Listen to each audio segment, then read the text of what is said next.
All right. Activate.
Hello, this is Joseph Gillette with Love Tea and Life. I wanted to make a long-form video connected to a blog post about my amazing trip to New York. And you're probably going to ask, why am I making a video blog about New York when I'm promoting Tennessee lifestyle? And actually, for a lot of reasons, but the bottom line is there are a lot of places in America that are very close to our culture and important in the history and even in today's economy. I mean, I have a Wall Street job, so I'm more connected to New York than the average American, and my office is actually there, and I've always traveled there a lot, and I've had a connection there. And I grew up in South Florida. All my neighbors, well, half of them were snowbirds. They'd fly down from the winter, and they're great people. So I have a lot of connections to New York, have known people and know people there, and so on and so forth. But I don't want to live in New York necessarily. And I'm not saying that it's bad to live in New York, but if you compare all in all, I love the good life of Tennessee. I'm in a suburb. I'm surrounded by trees.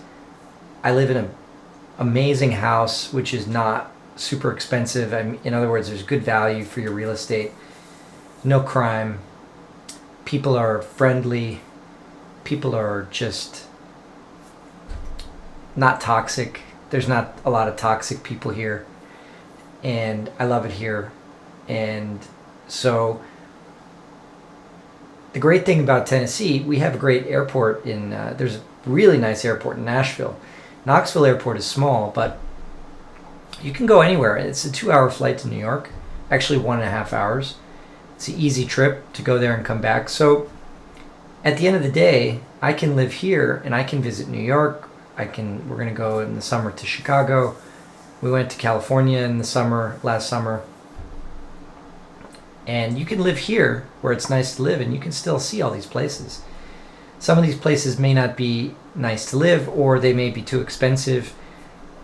I just wanted to contrast the two things and show you that just because you're living in Tennessee doesn't mean you can't enjoy New York, enjoy Los Angeles, and enjoy big cities, or other places in America. In fact, with the savings by living in Tennessee, you can afford to stay in better hotels in New York. I remember I saw a blog post from when there was a kind of a COVID exodus from the city about a guy that moved to, I forget where, but he said that with the cost savings, he would actually spend, he was a New Yorker who moved to some other state, I think Texas, but some southern state where there are lower taxes and it was better cost of living. And he said, with the amount of money I'm saving, I can spend a week a month in New York and stay in the most expensive 5-star hotel and still in total spend less money than with all the taxes and everything of living in Manhattan. So I went to New York with the family. It was the first time I went with my son. He's 8, and between him or the wife hadn't seen it. So there were a lot of cool things. We went to Statue of Liberty. It was amazing. We went to a place I never even knew existed, Mercer Labs. It's the most unbelievable experience. You're like in another universe. We thought Anarchista is cool. Mercer Labs is a must-see if you're in New York. And I have some videos that I took, which I'm going to include here. We went to the Ice Cream Museum. That was a recommendation from my son's friend. Thank you, Miles. And we went to the World Trade Center Memorial Museum, which I had never seen. So that was super interesting because I went to New York in early 90s, and I went to the top of the Twin Towers. I forget which one, but there was one that you could go up. I don't know if it was 1 or 2, but I went to the top. I threw a penny off. They said you shouldn't do that because it would make a big hole in the cement, and I thought that these guys don't understand terminal velocity, so I tested my theory and thought I would find the penny, and I didn't find the penny, but I didn't also see a big hole in the ground. But it's probably good advice because it could hit someone in the head, I guess. But I did that, and we ate lunch up there, and I remember that. And then in July of 2001, I was looking for office space in New York. I wasn't there physically. I was in South Florida, but I was working on an artificial intelligence trading system.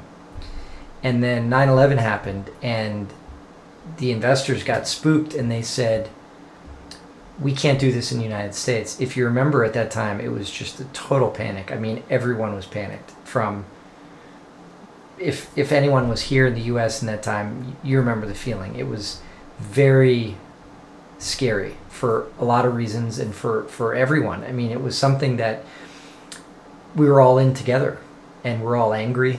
We all wanted payback. And so that was the last time I was at the World Trade Center. So going to the memorial was really emotional for me. Not only I had the connection to Wall Street, but I was looking at office space, and I wasn't looking at it physically. So I didn't have like a plan to go or something, but we're comparing it to office space in Palm Beach, because Palm Beach doesn't really have a business center like Wall Street. And we're comparing the World Trade Center to other buildings in New York, and we decided WTC is the place to go because it was such a impressive building, and there were so many people. 50,000 people worked in the building, and I got all the brochures, and they FedExed all the marketing material from the real estate company that were looking at offices. And of course, when you look at offices in the World Trade Center, it's like you want to be as high as possible. But it was just 2 months before, so I didn't have there was no risk that I would have been involved in it. That was not on my timeline. But the event itself changed my life because these investors said, we can't do this in the United States because of security. I mean, because of the whole situation in that time. Like, we want to just focus on software development and not be caught up in this, what was going on. And it was kind of sad in a way because before 9/11, there was this sense in America that Bill Clinton was going to shut down the military bases. And I thought when I was a young, naive American, I thought that there would be no more wars because there's no more enemies. And we would just develop technology and life extension and travel to other planets and develop virtual reality and cure cancer and everything else. And then after 9/11, it was just war. War was just everywhere. You go to the airport, there's an orange alert, duct tape on your windows. It was nuts. So So I went to the museum and I saw so many things I never knew about the event, and it was an amazing experience. I have some videos there too. And that was cool. But I did go to New York in 2006 or 7 for an NFA conference, and at that time it was just a big hole in the ground. So I saw the hole, but I never saw the museum. So they rebuilt an amazing museum, and it was very difficult to be there. It was sad. I mean, it was so sentimental to be there. I feel so bad for the whole thing was just such a tragedy. And so it was a great trip, and I had some amazing business meetings. It was really a good time for the family and for my business. I got to see the place I work, meet people I work with who I'd never seen. Had some really good investor meetings, and we walked around Lower Manhattan just a little bit. Well, when we went to the Met, I'd never been to that Met. I went to the Natural History Museum on the other side of Central Park, because last time I was in New York I was a kid. Well, when I was an adult I wasn't going to museums, I was going to meetings, but it was really an interesting trip for me to go now that I'm middle-aged and with a kid and the wife, because last time I went it was for meetings. Time before that I was a kid when I went with my mom several times. We went to the museums and rode around in carriages in Central Park near the plaza and did all that, and saw Broadway shows and Cats. I saw Cats when it was still running, and it's so sad. And I mean, they have some cool stuff now like Harry Potter, but no Phantom, no Cats. I mean, what is Broadway without Cats? And I think we love Cats. I think that my family would have loved Cats, but I hope maybe one day they'll bring it back. And the only problem is that New York is, well, the weather sucks. I mean, we went there in March, right? So everyone was laughing at us because it's like, but you're going into this wind, and I had to, at one point, we were staying on Water Street. I had to lean forward because the wind was pushing me back, and it's an ice cold wind. And I've heard about this wind in Chicago, and they call it the Windy City, and I have family there, but I didn't know that New York was like that. Maybe I've never been there. I was there in the winter, but I don't remember this wind. Maybe it's because I was near the water. I don't know. It was so windy, and every time you go somewhere, it's just this horrible cold wind. So there's that, and it's dirty, and it smells. There's so many weird smells. Everyone was smoking something, which was shocking because it was so out in the open, just everywhere. I mean, I know it's legal everywhere, but I just was surprised at the quantity. I mean, it was just really strong and thick, and it was everywhere. And it was uncomfortable. The hotel room was tiny. When you get into the elevator, and if someone else comes, a guest, you have to move around that because everything is so small. And there's amazing stuff there. I mean, New York was great. We loved it. We're going to go back. And I just don't know that I would like to live there, especially with the kid. And I have friends that live there, and they put up with it. They deal with it. I mean, we walked by a couple really nice schools when we were in the Upper East Side. But you get addicted to the good life. I mean, for me, the good life is the suburbs.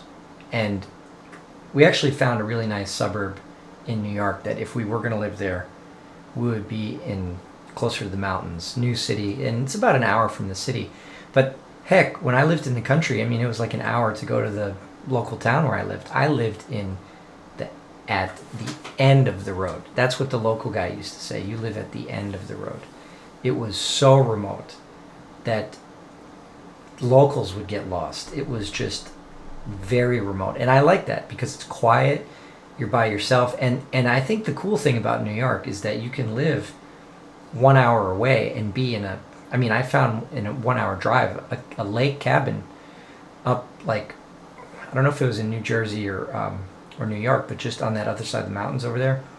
So you've got diversity, and I love all that. But at the end of the day, when we bought the house in Tennessee, we looked actually at that time in New Jersey, and I looked at the company that I worked for at the time was also a Wall Street firm that had a Wall Street address, and I wasn't thinking so much that it's not required to go to the office usually, especially if you have a trading role or a lot of Wall Street jobs. You can do remote. I mean, if you're trading, it doesn't really matter where you are physically. But if you do sales, if you have investor meetings, there's also a energy in an office that is productive. If you're doing projects or software development or really a lot of things, it's good to have an office and work from an office. So we looked at about 6 states. We looked at Florida, we looked at California, we looked at New Jersey, New York, just anywhere around the area. And we looked at North and South Carolina, Tennessee, and Texas. Texas was probably at the end of the list. We didn't really, because there wasn't like a draw there like there were to some other places. I mean, for my business. So, but we really looked at New Jersey, and I remember we looked at this one community, and we saw this from the Statue of Liberty. It's called Port Liberté, and I looked, and there's a really nice small condo, and it was like $350,000. And I was thinking, I know there's a lot of taxes, but maybe we could have like a second home, and when we come to New York, we can stay there and maybe rent it out, like do like a short-term rental investment property kind of thing. But then the wife said, but it's so cheap. Something isn't right. Like, why is it so cheap? No, I just said, you get what you pay for. I mean, it's not it's not in a nice area. It's just on the water, and there's a bunch of ports around it. So, but then I just figured I'll just research, because maybe there's a reason it's cheap. Sure enough, $55 million assessment. The place is falling apart. There's mice. There's a toxic scrapyard near that's spewing chemicals. There's a lawsuit. People are getting sick. So, and I'm not saying Tennessee is without problems, but we've got no state tax, no state income tax. Overall, the cost of products in Tennessee is less of whatever you might consider. We don't really have anything that sticks out as a big negative, other than the fact that we're Tennessee. In other words, New York is New York, and so that's the obvious benefit. California is California, but does it matter where you physically live anymore? I mean, it doesn't matter I have a white-collar Wall Street job, and for a lot of people in that situation, it really doesn't matter where you live. I totally appreciate in some jobs, like I have a friend in New York, and he said, I can't leave because my wife has a catering business where she does events, and it's like I don't know if it was weddings or what the deal is, but it's a physical thing, so we can't leave. And my friend has a Wall Street job, which theoretically you could do from anywhere. You might want to come to New York once a month for meetings or whatever, but most trading jobs you can pretty much do from wherever you want. So why not Tennessee? That's how we feel. And we were drawn to Tennessee just by the data. I don't have a cousin here. I visited Gatlinburg when I was a kid, but we're not from the South. We just came here and we love it. And why not? There's actually a lot of people from California in Tennessee. There's mountains. It looks similar to California, but without the pollution and without all the bad stuff. And we don't have that craziness that you have in the big cities. And I don't know if it's a red-blue thing or it's just the South, but like even Charlotte's a beautiful town, but you've got some strange things in Charlotte going on that I don't want to get into on a video. The whole point is that when we add it all up with our family, with all the synchronicity of life, and I suppose, to be fair, everyone is different. This is how we feel, this is how I feel. Doesn't mean that everyone feels the same way. Obviously, there is a lot of people in New York that love living in New York, and we talked about this when we were there.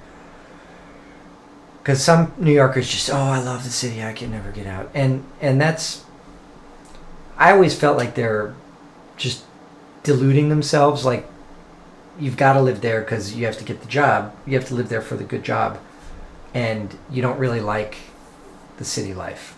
But anyway, I think if you're like us, I think this is the ideal scenario. You live in a place like Tennessee, and Knoxville isn't necessarily paradise. I mean, Tennessee's a big state. We just, like, for example, we lived in Atlanta. Atlanta has a lot of the same issues that Los Angeles has. Like, one day it snowed. I lived 20 minutes away from the office, and I worked from an office in that time. And it was 2 hours to go 20 minutes. I mean, there was total gridlock with 2 inches of snow. There was no ice. There was no... Anyway, we didn't have water for 3 days. We got into a dispute with the neighbor, which I don't want to get into, but he had a big German Shepherd, and it charged at us when our grandma from Russia, who barely speaks English, was with our baby at the time. Joseph was only a real little guy at that time. And the neighbor was like, oh, he's harmless. Like, that's not the point. It's a big barking German Shepherd. The guy was so big, his name was Bear. And he's running at you. Maybe he saw a cat. Maybe he wanted to say hi, but that's not the point. He came onto our property and he scared the heck out of us. I mean, it was scary. It wasn't about, like, the threat of danger, but in Atlanta, you do have this problem where a pit bull will once in a while kill a child. Just because and some people in Atlanta like to have pit bulls. And they like the fact that they're mean. They think it's cool. So you've got these different things. And in Knoxville, you don't have these kind of problems. I mean, you have little problems everywhere, but I don't feel this sense of toxic energy in Knoxville. So we were drawn here. And there's lots of really amazing things. There's an engineering culture, which I resonate well with. Oak Ridge, we invented the bomb here. So you've got all the engineering around the Department of Energy. I think the headquarters is in Oak Ridge, or the main one. Most of the headquarters are in DC, but you've got lots of manufacturing here, Bush's Beans. You've got, what you don't have in Knoxville is a financial industry per se. I mean, you've just got the kind of the big branches, the Morgan Stanleys and the Chase banks and stuff like that. But that's a good thing for me. I'm on the venture capital, private market side of things, and so for me, I would rather be around real businesses that make things like manufacturing, industry. Sea Ray is here. They make boats. I think Mastercraft is here too. And I don't know if they make jet skis or boats at the Sea Ray, but there's a lot of manufacturing here, a lot of industry, and there's just a very strong, I don't want to call it do-it-yourself culture, but people here are kind of tough, for lack of a better word. I mean, when we lived in Charlotte, we had one neighbor that worked for the energy company who was in charge of a disaster mitigation at the energy company, like what happens if there's a power outage for the whole city. And so we had him. But being kind of with a prepper mentality, most Wall Street people are kind of like closet preppers, even if they don't admit it, just because you're always hedging. It's not necessarily that you're expecting a catastrophe or planning for it, but you are more careful about your life because when you're a Wall Street person, you manage risk. Okay, so any job in Wall Street understands managing risk. Even if you're a sales guy or a receptionist, you understand managing risk. It doesn't mean that you're a good risk manager, but you understand conceptually what it is. And life has risk. Waking up in the morning has risk. Everything has risk. It's just a question of how big is that risk. There was a guy in Bosnia that got hit in the head with a meteor from space. What's the chance of that happening? But it did happen. Went right through his roof. And he said that the aliens sent it to him. But it did happen. So in Charlotte, you had a lot of people that just, for lack of a better word, are addicted to society. like in Knoxville, in the prepper materials, they teach you all kinds of different survival skills. Like what happens if, let's say, you have no electricity for 2 months. You have to, people think, who don't know about prepping, that if there's no electricity, you go out and go hunt or something. That's the last thing that you're going to do. But the biggest security risk, or the biggest sort of thing you want to think about in terms of risk for any disaster scenario, whether it's some kind of apocalypse like a pole shift, or something with society like a war, or whatever event that you're going to plan for, the biggest thing you want to look at is your neighbors. And a lot of preppers are misled into this idea that you need to have as much gold as possible. And my partner used to say that those gold hoarders are fools, because the only currency that will mean anything in that situation is accelerated lead, meaning bullets, meaning someone will just steal your gold. And then there's another problem. If you start showing up to the local market with gold bars, people are going to figure out that you keep coming to the store with gold every day. That gold is coming from somewhere, and one of them is going to follow you home. How are you going to use it? You can't use it, so what's the point? So if you're keeping gold, and that's the number one financial currency that people think, if they're prepping, I'm gonna store gold. The better thing is small quantities of silver. Like they have, even I got something from Kitco, which is they're tiny. It's like, I think, 1/16 of an ounce. Like a few dollars. And there's this product that some guys in Utah have, that it's currency with gold in it. That's really cool. Stuff like that is useful. But anyway, I don't keep any valuables, because if there is a situation like that, you're just going to make yourself a target. But more importantly, are your neighbors useful? In Knoxville, the people are very useful. I mean, there's not a big service economy in Knoxville. I even think it's kind of a shame that a lot of neighbors use a landscaping service. Like I cut my own grass. I think I'm one of the only ones. There's one other guy that cuts his own grass and does his own landscaping. And it's a tough job, but people here are tough, and they're survivors, and I like that. And you feel, and there's engineers here, and there's a lot of craftsmen, there's a lot of artists, and I make music. I'm not really a very good artist, but they're creative people, and creative people can solve problems. So there's a connection between crafts and engineering. They even call in the CIA craft work. And I've been connected to military intelligence because I was in the FX business. And when you're in the FX business, you trade one currency for another, and it's politics and interest rates. That's what you're trading. Whether it's Joe Biden or a dictator in South America, you're trading one currency for another. And two things affect the currency is the Fed and the White House in any country.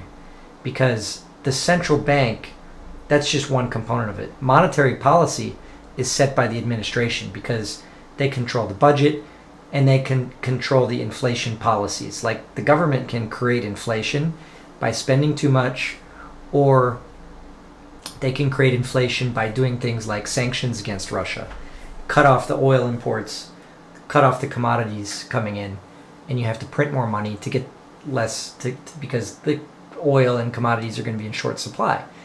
And you might not see that immediately in FX markets, but the point is FX traders are looking at politics and monetary policy, these two things. Because these two, you can't look at one without the other. This is the big secret for currency analysis. If you got to this far in the video, so I'm going to give you the big secret of currency markets. When you look at just one thing, you're missing the other side of the coin. And currency traders know that, so it's not a secret among FX dealers. But among the general population, like they have these these four, like there's a textbook for a university level course where I read this. It said in the book, you can predict the currency markets in 6 months. It's just the amount of money, like the inflows divided by the outflows, going in and going out, the amount of money going in and going out, times the interest rate, and there's a formula, and you can say what the currency is going to be. And that's how they price forwards. But it's never correct. So why do they even teach that in schools?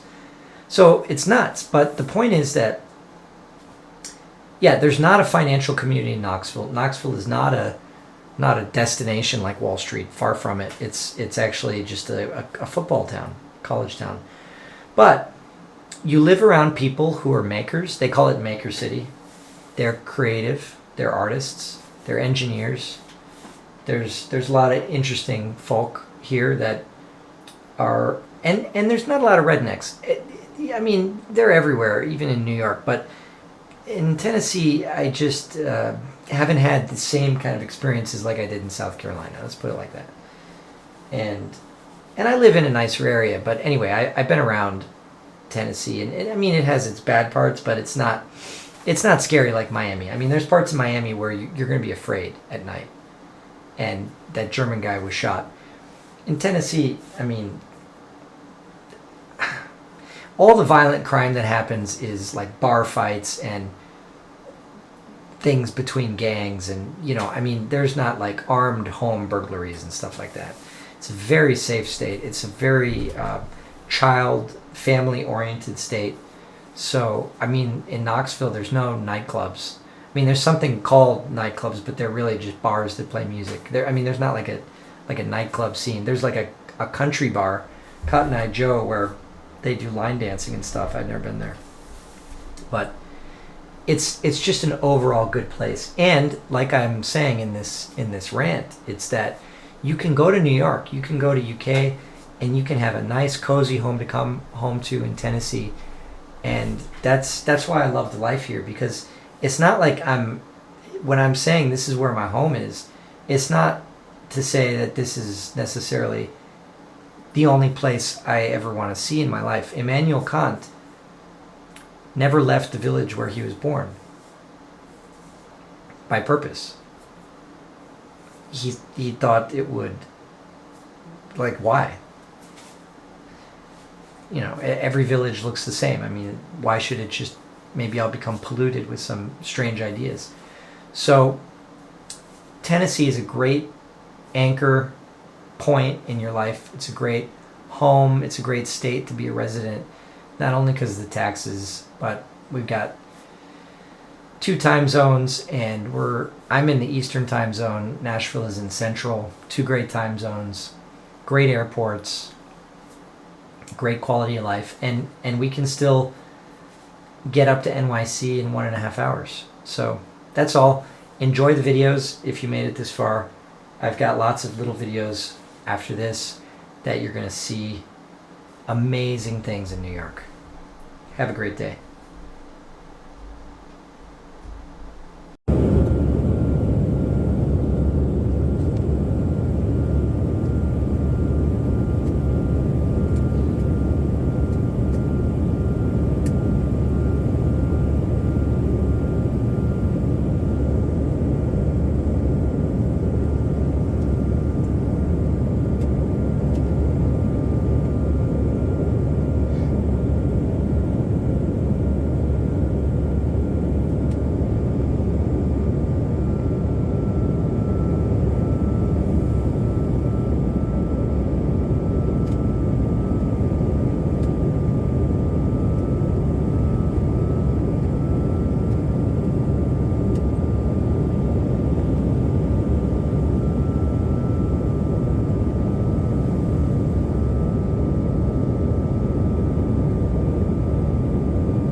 This. Stand.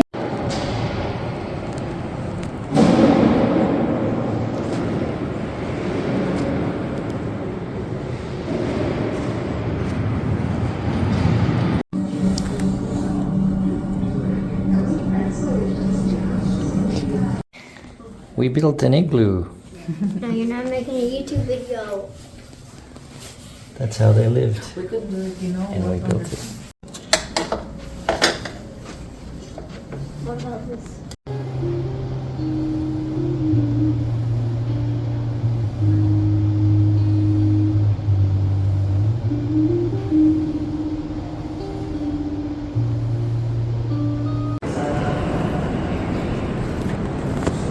Up until recently, this was the U.S. Customs House.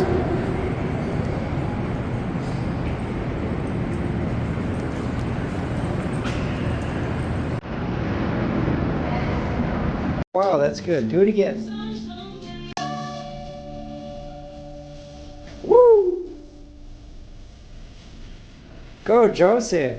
No.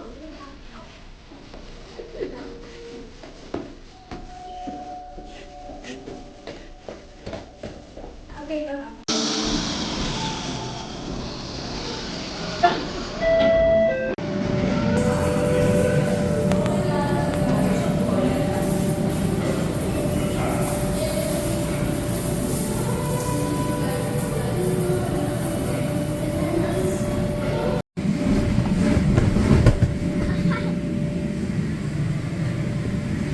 Can you put that on YouTube? Put that on YouTube for some reason. Okay. Do it, do it.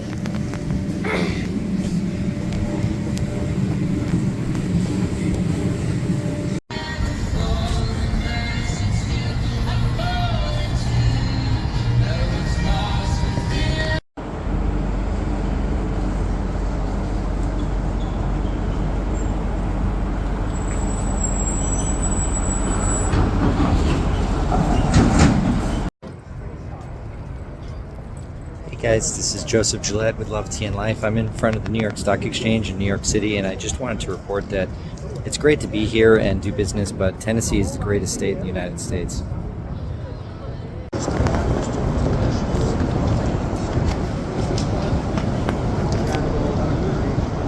At least you know what it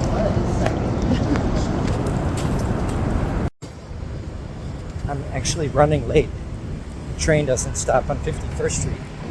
Maybe this is where the expression comes from, running late. I'm running through downtown Lexington Ave. Should have got on the 6, but there was no entrance. I had to get on the 5 train. So, but you can run through the crowds pretty easily.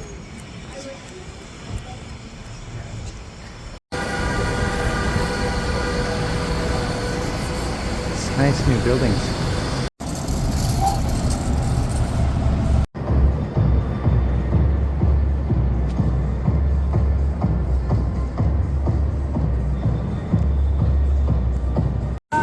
This is some very dangerous thing. Not for babies, they most definitely have salt.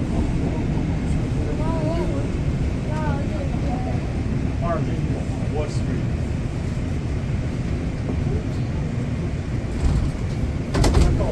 This is a Brooklyn-bound 5 train. The next stop is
this sarcophagus. It's so massive. How did they move it?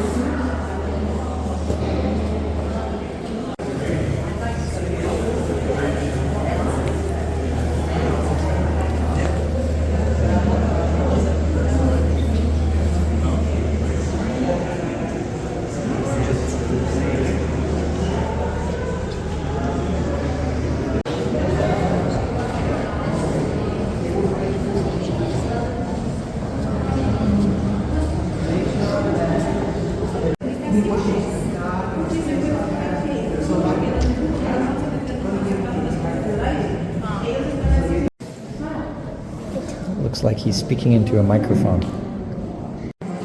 Why do these guys have such big heads?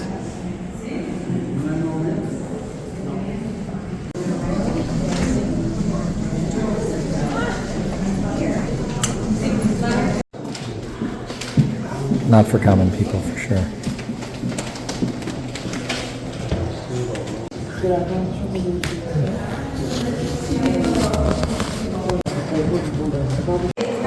Look at the size of this guy's head.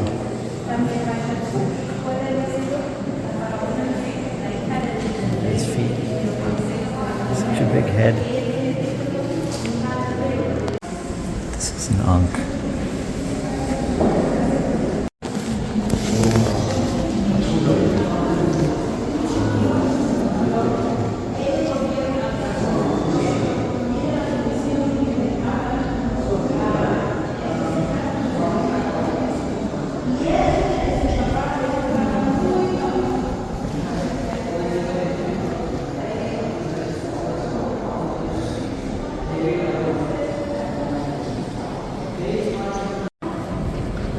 These Lyrians, Egyptians guarding the Temple of Dendur.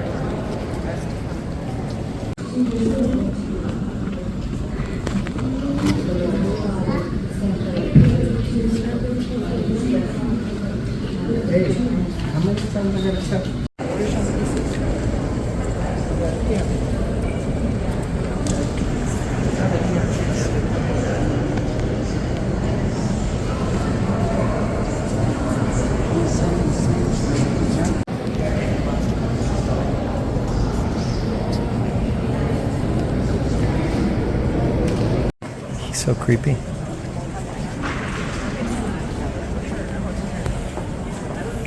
No sign on that guy.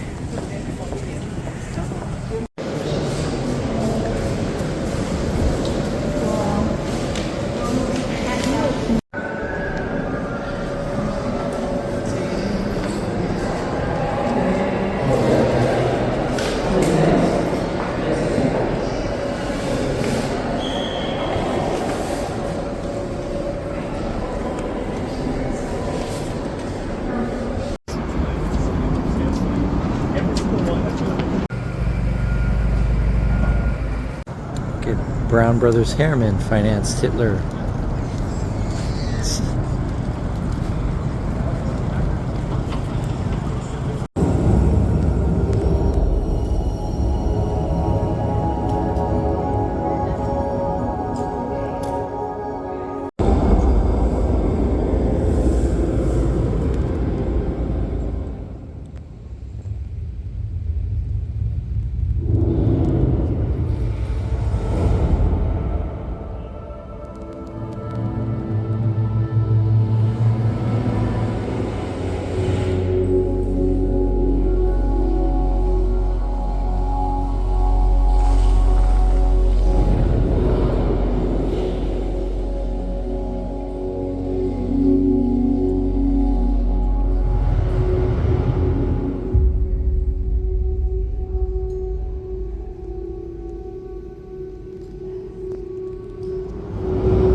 Yeah.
But you know what I only recently noticed is the patterns because of the mirror.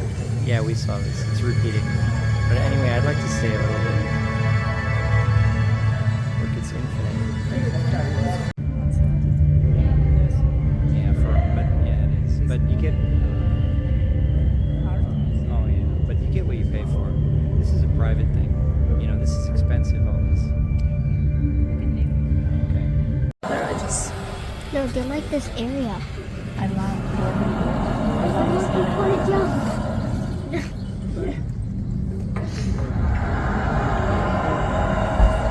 The monkey's gonna jump. Come over here.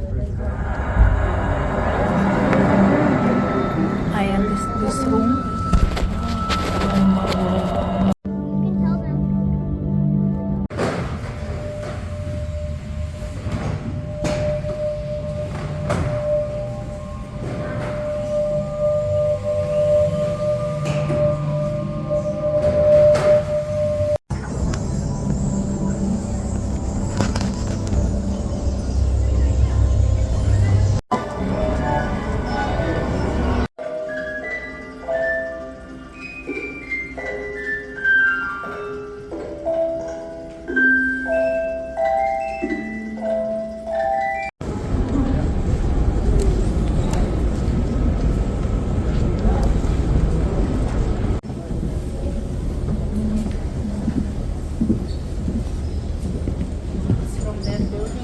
It connected the two buildings, and these are where the only people who ran out of the building. Yeah.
I don't know.